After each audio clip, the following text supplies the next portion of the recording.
Hello, Daniel Daly here. God taught Adam language. God taught Adam language.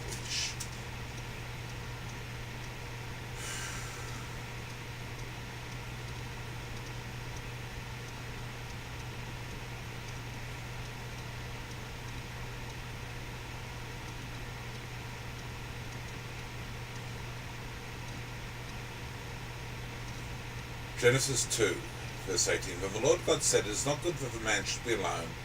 I'll make him help as his partner. So out of the ground the Lord God formed every animal of the field and every bird of the air, and brought them to man to see what would call them.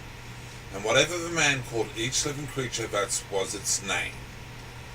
So by this point, Adam had already developed the ability to speak and was coming up with ideas to name the animals, the birds and the animals.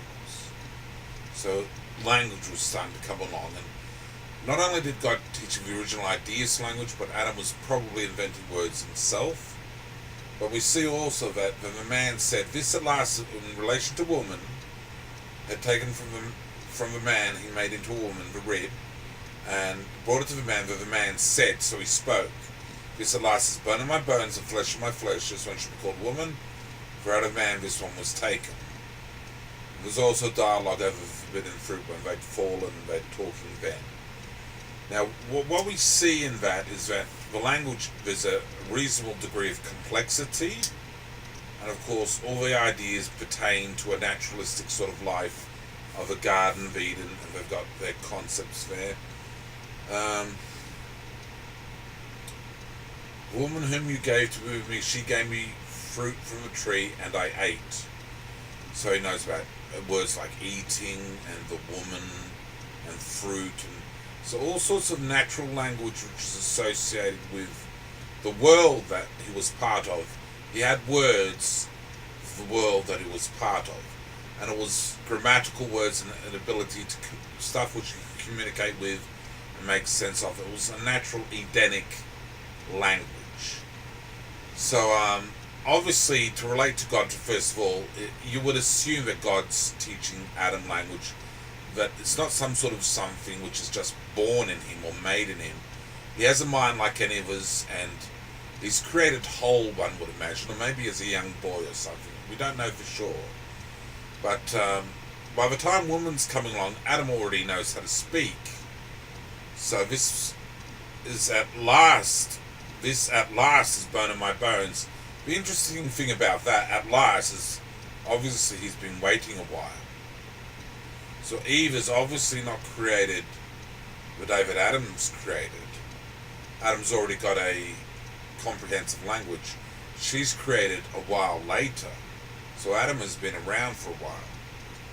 So this at last is bone of my bones, and he knows what bones are, and flesh of my flesh. He knows what bones are, and he knows what's flesh are. He can probably feel the bones within him, and God's probably taught him what bones are. Flesh of my flesh, this one should be called woman, because out of man this one was taken. So however that the absolute historical fact of Adam and Eve comes out, and I do generally believe that there is an Adam and an Eve, and that those words might resonate to a strong degree with the historicity of it all, perhaps very literally or to a lesser literal degree. But whatever else, God is teaching Adam language, and language in human beings has been developed from the very beginning.